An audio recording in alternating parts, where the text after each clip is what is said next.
বহু প্ৰতীক্ষাৰ অন্তত director of secondary এডুকেশ্যনৰ যি পেপাৰ 2 অৰ্থাৎ PGT সেই PGTৰ ৰিজাল্ট ইতিমধ্যে প্ৰকাশ পাইছে। কাট অফ মাৰ্কসমূহ ইতিমধ্যে পাব্লিছ কৰা হৈছে DSC ফালৰ পৰা। আমি থুলমূলকৈ কিছুমান কথা ডিছকাছ কৰিম, একেবাৰে শেষলৈকে চাই থাকিব। ভিডিঅ'টো লাইক এটা কৰিব, নতুনকৈ আহিছে যদি আমাৰ চেনেলটো ছাবস্ক্ৰাইব কৰি থ'ব। আৰু আপোনালোকলৈ এটা অনুৰোধ, যদি আমাৰ কোনোবা ভিউৱাৰ্ছৰ নাম আহিছে PGT টিচাৰৰ কাৰণে, তেতিয়াহ'লে আপোনালোককতো বহুত বেছি শুভেচ্ছা জনাইছোঁ। আৰু আপোনালোকৰ কাৰ আহিছে সেইটো আপোনালোকে কমেণ্ট কৰিবলৈ একেবাৰেই নাপাহৰিব। যদি আমি প্ৰথমৰ পৰা আমি কাট অফ মাৰ্কছখিনি চাওঁ, তেতিয়াহ'লে একাউণ্টেঞ্চি যিটো আছামিজ, সেই আছামিজৰ কাৰণে 85, UR SC 79 আৰু OBC MOBC কাৰণে আহিছে 80.75। আৰু এডভান্স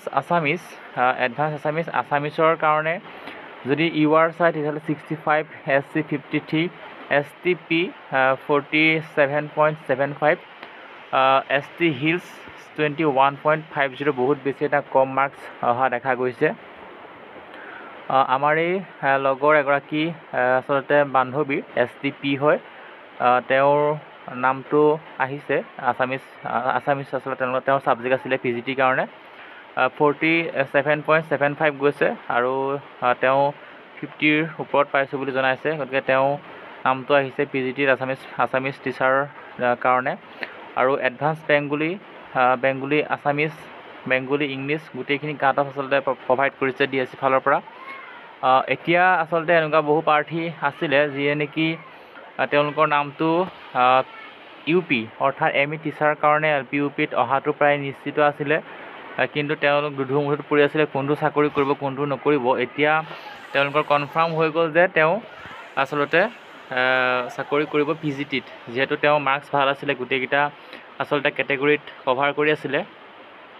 আৰু এইটো ছিষ্টেম কৰিবৰ কাৰণে আমি আগৰ পৰা মাত মাতি আহিছিলোঁ। প্ৰথমতে আচলতে PGT টিচাৰৰ ৰিক্ৰুইটমেণ্টৰ ৰিজাল্ট দিব লাগে, তাৰ পাছতে আচলতে হাইস্কুলৰ দিব লাগে, তাৰপিছতে UP LP কামখিনি কৰিব লাগে। তেতিয়া ক্ৰনলজিকেল কৰিলে কি হয় যে কাট অফটো কমি আহে, নতুন প্ৰাৰ্থী আচলতে চাকৰি পাবলৈ সক্ষম হ'ব। আৰু এতিয়া এটা কথা 1:1কে মাতিছে বুলি আমি গম পাইছোঁ। প্ৰাৰ্থীসকলৰ সৈতে কথা পাতি যিমান দূৰ গম পাইছোঁ, ডকুমেণ্ট ভেৰিফিকেশ্যনৰ কাৰণে যাৰ নাম আহিছে, ভেনু আহিছে, তেওঁলোকৰ চাকৰি হ'বই বুলি ক'ব পাৰি। আৰু যাৰ নেকি আচলতে ভেনু অহা নাই, তেওঁলোকৰ আচলতে ডকুমেণ্ট ভেৰিফিকেশ্যনৰ কাৰণে যদি তেওঁৰ নামটো অহা নাই বা এডমিটত যদি কোনো কথা উল্লেখ নাই ভেনুৰ কথা, তেতিয়াহ'লে তেওঁ আচলতে চাকৰিটো পোৱা নাই বুলি ক'ব পাৰি। গতিকে যিসকলৰ নাম আহিছে আপোনালোকে কমেণ্ট কৰি জনাব কমেণ্ট বক্সত।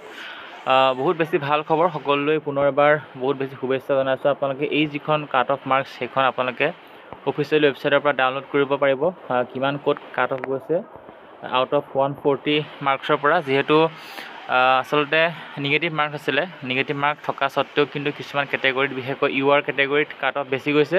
তাৰ তুলনাত STP, ST হিলছ আৰু PWD সকলৰ কাৰণে SC সকলৰ কাৰণেও কাট অফ কম যোৱা দেখা গৈছে। বহুত বেছি এটা ভাল খবৰ পুনৰবাৰ কৈছোঁ। অৱশেষত উৎকণ্ঠাৰ অৱসান ঘটি শিক্ষা বিভাগে বহুত বেছি এটা ভাল পদক্ষেপ গ্ৰহণ কৰিছে। আশা কৰিছোঁ ইয়াৰ পাছতেই হাইস্কুলৰ যি পেপাৰ 1খনৰ যি ৰিজাল্ট, সেই ৰিজাল্ট অতি শীঘ্ৰেই আচলতে ঘোষণা কৰিব। তাৰ লগে লগে কিন্তু LP UP যি 5550টাৰ যি ছেকেণ্ড ফেজ ডকুমেণ্ট ভেৰিফিকেশ্যন, তাৰো কামখিনি খুব সোনকালে আৰম্ভ হ'ব। পুনৰবাৰ লগ পাম, সকলোকে ধন্যবাদ।